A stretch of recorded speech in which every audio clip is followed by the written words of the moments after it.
So here we have the Industrial Revolution, the hustle, the bustle of commerce. People are moving manufactured goods from factories, and people are now working in factories and retail and other things. So the world has changed a lot, but so have countries. Countries have grown a lot, but now that they have grown, what comes next for these countries? What are their plans? How are they going to expand? This is our next episode and answering those questions in your guided notes 11.1, the causes and effects of imperialism. And here's your vocabulary.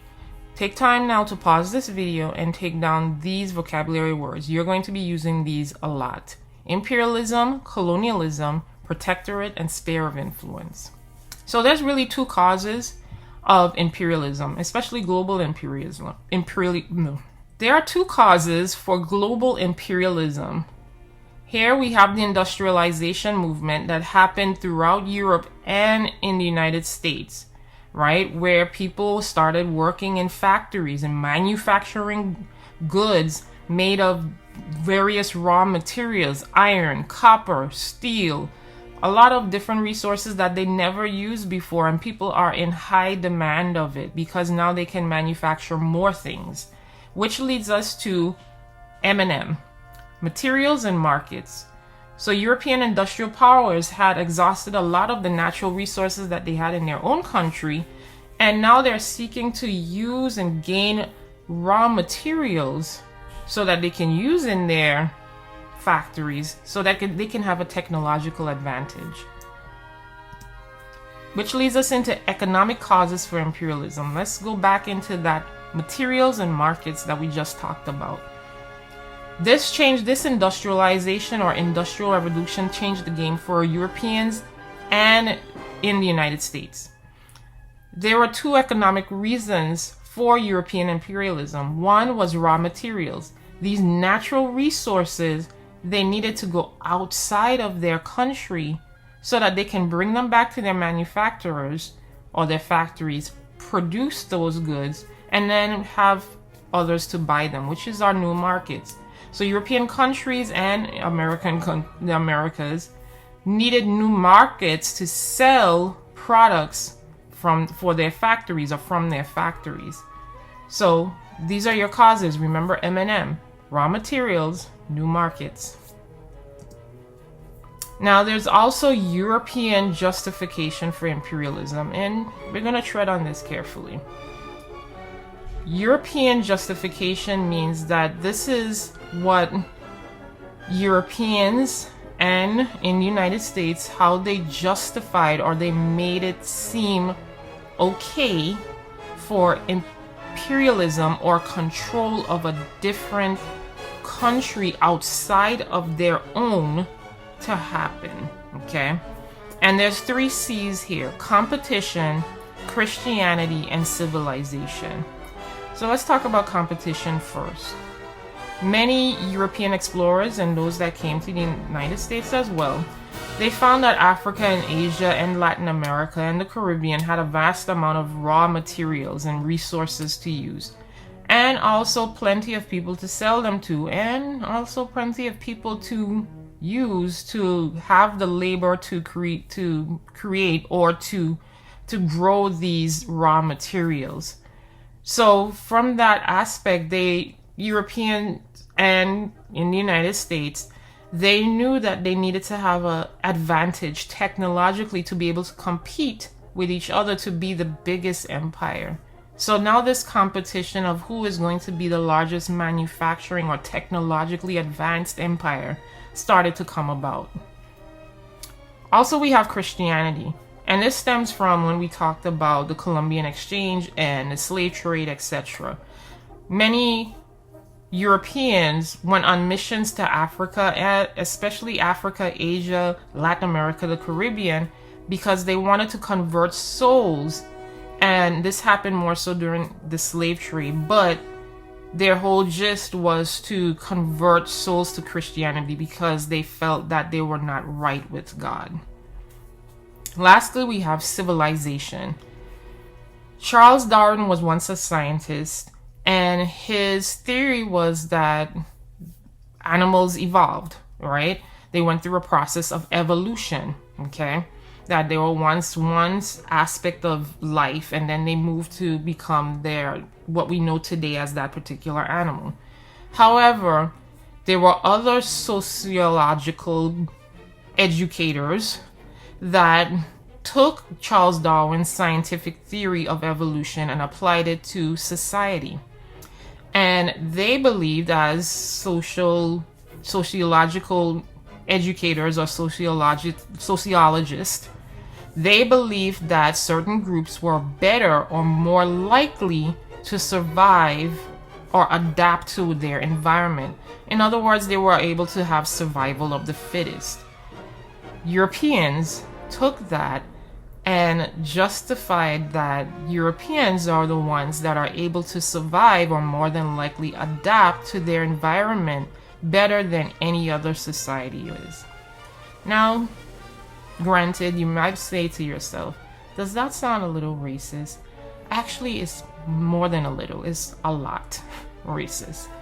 And that's how this idea of imperialism and the tie with racism came through in terms of dominating other societies other than European countries and the United States. But we'll go more into that in a little bit. So now that we know why Europeans are conquering various lands in the world, we need to look at the different forms of imperialism that happened in the 19th century and what that would look like in Africa, Latin America, and Asia. So it came in three forms: a colony, protectorate, and sphere of influence. Colonies were usually direct rule. So that means that the colonies were under the total control of a foreign power, okay? The colony had to obey all of the foreign rules, had to be ruled by a foreign leader. They had to learn the foreign ways, the language, the culture, everything was dominated by that foreign power, okay? A protectorate can be both, direct or indirect. It depends on the arrangement. So local rulers may remain in charge, but the foreign power provides some form of protection in exchange for exclusive rights. This may be a military blockade, or this may be an area that had a military base, or protection from outside forces and so forth. So it all depends on what the imperialistic country wanted. And then you have sphere of influence, which was indirect rule. So instead of dealing with the local populations, especially like places in China, more European countries would set up exclusive trading rights in a certain area in that country without having complete and total ownership, meaning that the local rulers still rule and they still have access and they still have their traditions and so forth, but the foreign power has an influence in the trading rights in that one particular area. So how is it that a relatively small portion like Europe in the Earth's population can conquer the Earth's largest continents, being Asia, parts of Asia and Africa, and parts of Latin America and South America? Practically 2/3 of the Earth, right? There are three forces that allow European imperialism to occur. And these are your three reasons. One was the Berlin Conference of 1884, the Industrial Revolution, and those technological advances that came from the Industrial Revolution. So the Berlin Conference was organized by the German Chancellor Otto von Bismarck. And it's literally called a Scramble for Africa. Because in this conference, as you see here in this picture, all of the major European powers, France, England, Spain, Portugal, Germany, Austria, Russia, all of them are here. And they're determining how they're going to literally carve up or divide the continent of Africa to be colonized, right? Meaning that they're going to have complete, total control of those areas. In this international conference, and I I say internationally very lightly. There was no African representative of any tribe or any society that was invited, nor permission from any African country's government was given to allow any colonization of their lands in this conference. So again, using your 3 C's, going back to that point of control and competition. In this case, this was a sheer scramble for Africa in terms of competition, but also has underlying principles of racism and disregard for the African people that exist there. There were also technological advances, so these are forces enabling imperialism in these areas. So again, these technological advances, this is what allowed the scramble of Africa to be even possible. The Maxim gun was invented in 1889. As you see here, this is a picture of the Maxim gun. And those were used to dominate African armies and also to exchange with African elites. The railroad also was used for quicker communication and resupply of their guns and artillery and so forth. And they were able to dive deeper into the heart of Africa, especially South Africa, because of regular doses of quinine, which was used to prevent mosquito-carrying diseases like malaria. And this is a bottle of quinine, as you see here. So, of course, there are major effects of imperialism, right?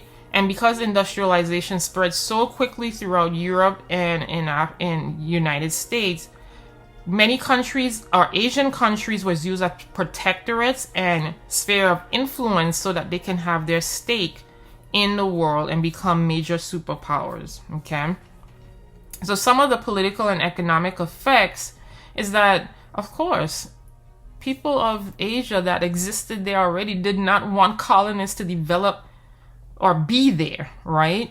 And the colonial powers did not want them to develop their own industries so that they can have a competition with them. So more than likely, a lot of these colonial powers, they encourage the exports of their natural resources outside of Asia so that they wouldn't be able to, local Asians would not be able to have a control and create their own industries. So now there's a series of revolts to resist colonial rule that was led by peasants, and they started to revolt against the colonial powers. Unsuccessful at one point, but by the late 1900s, the nationalist resistance took root and was more successful in defending their local economic interests and religious beliefs. And by the 1930s, nationalists made a progress for demanding independence. Also in Africa, the African powers, as we talked about with the Berlin Conference, they had divided up Africa. Now only Liberia and Ethiopia remained as free countries. But however, the domination of Africa even shows up to this day in our modern times. And there were many effects that happened politically, economically, and socially. As you see here, many African elites and institutions reinforced elitist power because they're of indirect rule that happened in Africa. So many talented Africans that would have been capable of ruling their country would not have that opportunity. So that led to class and ethnic warfares in the late 20th century. Also, many forced cash crop production of single crops. It disrupted traditional farming that happened in Africa. So now that led to malnutrition and starvation, and also using forced labor or slavery, having unfair wages that maximized intense human suffering. The entire slave trade had amassed such a human suffering on the people that now we have of people of the diaspora that lives elsewhere that was once of the African soil, right? And then social effects, of course, due to the issues mentioned above, and also European racism and arrogance, which was manifested in segregated and racism policies, that manifested itself all through Africa. But a new urban and educated class began to push for unification and nationalism, and then they started fighting for their independence in the late 20th century, which is the 1900s. But also, we can't just talk about how it affected Africa and Asia and Latin America. We also need to focus on how it affected Europe. As Western nations started to scramble to access new colonies, or building colonial governments in Africa, Latin America, and the Caribbean and Asia, their political and economic influence increased. So now the term superpower or world power is used to describe these imperialist Western nations like Great Britain, France, Italy, Spain, and the United States. However, in their search for these raw materials and new markets, this caused tension and intense competition between European nations. And it also leads to the biggest catastrophic war that we first hear of. Oh, hold on, wait. It's not over.